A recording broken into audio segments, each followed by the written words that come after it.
Hi hello welcome to Suman TV అండి. ఈరోజు digital marketing and traditional marketing గురించి తెలుసుకుంటూ అదేవిధంగా digital marketing with AI. So అది కూడా చాలా ఇంపార్టెంట్ థింగ్ తెలుసుకుందాం.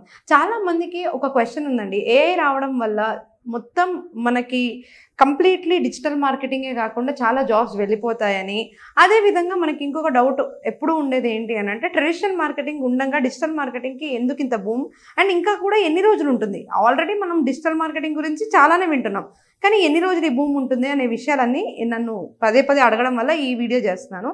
తప్పకుండా ఇది కంప్లీట్గా చూడండి. సో జనరల్గా ఆలోచించి చూస్తే ట్రెడిషనల్ మార్కెటింగ్కి డిజిటల్ మార్కెటింగ్కి ఫస్ట్ తేడా ఏంటి? అసలు ఫస్ట్ ఆఫ్ ఆల్ మార్కెటింగ్ అనే టర్మినాలజీ గురించి మనం తెలుసుకుందాం. మార్కెటింగ్ అని అంటే మనం మామూలుగా 7 P's అంటారు. అంటే product, place, promotion, people, price, packaging, ఇవన్నీ కూడా 7 P'sలో ఉంటాయి. అంటే ఏంటి? ఎగ్జాంపుల్, నేను ఒక పర్టికులర్ ఫోన్ తీసుకున్నాను. ఈ ఫోన్ని నేను అమ్మాలి అనుకుంటున్నానంటే ఇది ఒక ప్రోడక్ట్. దీనికి ఎవరు కరెక్ట్ పీపుల్ అండ్ దీనికి ఎంత ప్రైస్ పెట్టాలి, ఎలా ప్యాకేజ్ చేయాలి, ఏ విధంగా ప్రమోషన్ ఇవ్వాలి, అండ్ ఇది ఏ ప్లేసెస్లో అవైలబుల్గా పెట్టాలి, అండ్ ఈ ప్రైసింగ్ ఫ్యాక్టర్స్ దగ్గర నుండి ప్రమోషన్స్, ప్యాకేజింగ్, పీపుల్ అన్నీ కూడా నేను ఒక ప్రోడక్ట్ని తయారు చేసేటప్పుడు ఆలోచిస్తాను. అయితే ముఖ్యంగా మార్కెటింగ్ దగ్గరికి వచ్చేటప్పటికి చాలామంది చాలా డెఫినేషన్స్ చెప్తుంటారు. ఏంటి అని అంటే, ఎంతోమంది ఫిలిప్ కోట్లర్ డెఫినేషన్ తీసుకుంటూ ఉంటారు. పెద్ద పెద్ద వాళ్ళు దాని గురించి చాలా కన్ఫ్యూజన్స్ కూడా క్రియేట్ అవుతూ ఉంటుంది. అండ్ చాలామంది చాలా ఈజీగా చేసేయచ్చు అని కూడా అనుకుంటూ ఉంటారు.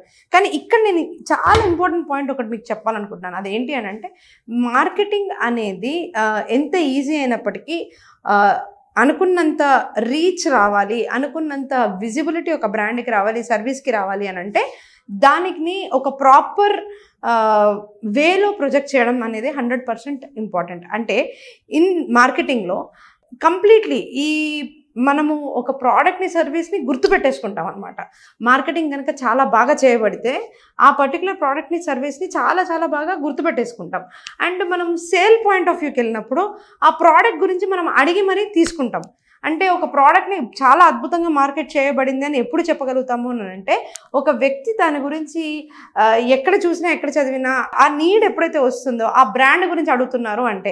ఎగ్జాంపుల్, ఇదే ఫోన్ని నేను తీసుకున్నాను అని అంటే, ఒక స్టోర్కి వెళ్ళేసి నేను ఐఫోన్ కావాలి అని క్లియర్గా అడుగుతున్నాను అని అంటే, యాపిల్ అంత అద్భుతంగా బ్రాండింగ్ చేసుకుంది అండ్ మార్కెటింగ్ చేసుకుంది. యాపిల్ లాంటి కంపెనీస్కి చాలా డబ్బులు ఉంటాయి కాబట్టి డెఫినెట్గా మార్కెటింగ్ అనేది చాలా హ్యూజ్ లెవెల్లో చేస్తారు. మరి స్మాల్ బిజినెస్ ఓనర్స్ ఏ విధంగా చేస్తారు? అదేవిధంగా అప్పుడప్పుడే స్టార్ట్ అయినవి కాదు, పెద్దవి కానీ మధ్య మీడియం రేంజ్లో ఉన్న companies, budgets between 10 crores to 25 crores turn overs ఉన్న కంపెనీస్ మార్కెటింగ్ ఏ విధంగా చేయాలి? సో ఇలాంటివి డిఫరెంట్ లెవెల్స్ ఆఫ్ మార్కెటింగ్ అనేది ఎప్పుడు మనిషి ఉన్నప్పటి నుంచి, బిజినెసెస్ ఉన్నప్పటి నుంచి మార్కెటింగ్ ఒక టూల్ వస్తూనే ఉంటుంది. మార్కెటింగ్ అనే ఒక డిపార్ట్మెంట్ పనిచేస్తూనే ఉంటుంది ప్రతి ఒక్క డిపార్ట్మెంట్ తోటి.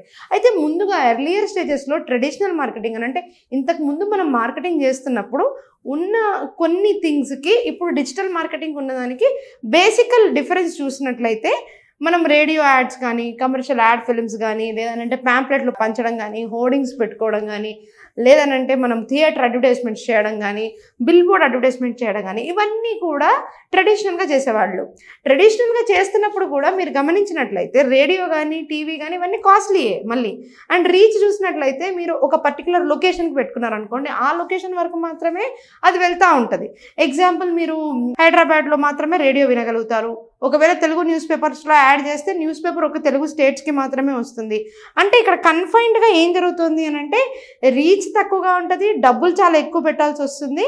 అండ్ మనం బ్రాండింగ్ గురించి ఆలోచించినట్లయితే చిన్న చిన్న కంపెనీస్ ఇలాంటి వాటిని ఎఫర్ట్ చేయలేవు. మ్యాక్సిమం ప్యాంప్లెట్స్ వేయడం, బిల్ బోర్డ్స్ పెట్టుకోవడం, పార్కింగ్ బోర్డ్స్ పెట్టుకోవడం, ఇలాంటివి చేస్తూ ఉంటారు. 100, 200, 300 కస్టమర్లు వస్తున్నారా మనం ప్యాంప్లెట్లు పంచినప్పుడు? రావట్లేదు.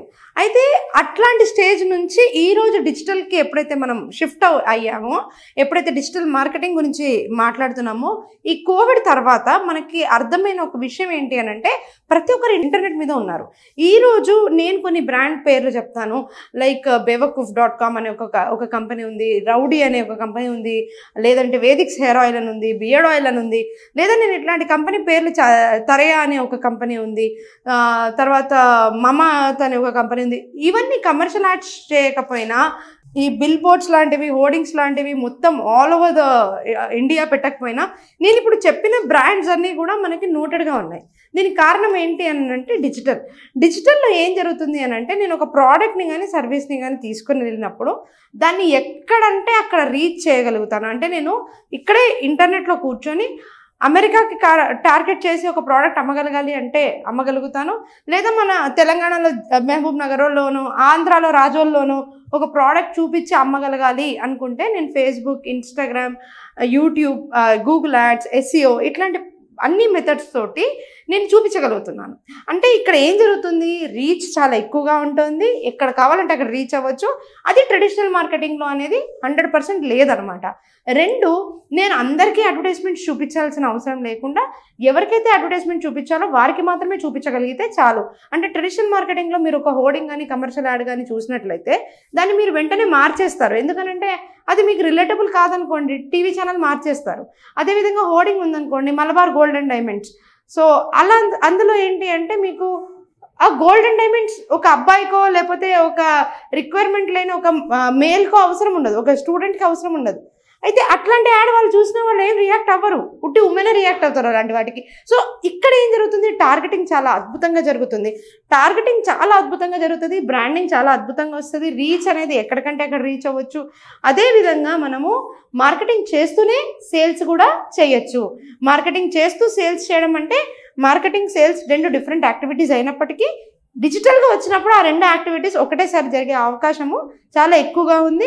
అండ్ ఇవన్నీ కాకుండా కమర్షియల్గా అది చాలా తక్కువ. ఈవెన్ మనం ఒక 100, 200, 300 రూపీస్ మనం ఎవ్రీడే బడ్జెట్గా పెట్టుకున్నా కూడా మనము టార్గెట్స్ అనేవి అచీవ్ చేయొచ్చు అనేది ఇక్కడ వాస్తవం అనమాట.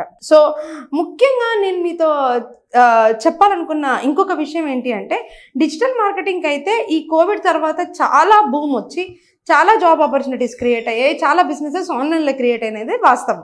సో దీంట్లో ఇంకొక మెయిన్ థింగ్ ఈరోజు యాడ్ అయింది డిజిటల్ మార్కెటింగ్ విత్ AI. ఈ డిజిటల్ మార్కెటింగ్ విత్ AI అన్నప్పుడు ఏమవుతుంది అంటే, ఆర్టిఫిషియల్ ఇంటెలిజెన్స్ వల్ల డిజిటల్ మార్కెటింగ్కి వచ్చే benefit content writing, video creation, post scheduling, ఇలా ఎన్నో టూల్స్ డిజిటల్ మార్కెటింగ్ సపోర్టింగ్గా వస్తున్నాయి. కానీ చాలామంది డౌట్ ఏముంది అని అంటే, ఇప్పుడు ఏదైతే AI టూల్స్ వచ్చినాయో ఆ AI టూల్స్ వల్ల మనకి జాబ్స్ రావా అనే ఒక డౌట్ వారికి ఉందన్నమాట. డెఫినెట్లీ కాదు. ఎందుకంటే ఈ AI టూల్స్ వాడడం, ప్రాంప్ట్స్ ఇవ్వడం, అదేవిధంగా మనం దీన్ని ఎన్హాన్స్ చేసుకోవడం ఇంపార్టెంట్ కాబట్టి దీనికి కూడా రిసోర్సెస్ రిక్వైర్మెంట్ ఉంది. కాకపోతే TDS థింగ్స్ అంటే పోస్టింగ్లు వేయడం లాంటివి, లేదంటే రిపీటేటివ్గా, మోనోటోనస్గా అంటే సేమ్ పని రోజు చేయాలనుకున్న వాటికి తప్ప మనకి వేరే జాబ్స్కి కొంచెం థ్రెట్ లేదనే ఈ ఇండస్ట్రీలో చెప్పాలి. సో ఇలాంటి మంచి మంచి విషయాలు తెలుసుకోవాలి అని అంటే డూ ఫాలో శ్రావణి ఆసూరి అని డిజిటల్ మార్కెటింగ్ క్లాసెస్ కూడా ఉన్నాయి. Do follow that. And also demo క్లాస్కి డిస్ప్లే అవుతున్న నెంబర్కి కాల్ చేయండి. అండ్ కోర్సెస్కి కూడా దాని యొక్క డీటెయిల్స్ తెలుసుకోవడానికి కూడా డిస్ప్లే అవుతున్న నెంబర్స్కి కాల్ చేయండి. Thank you.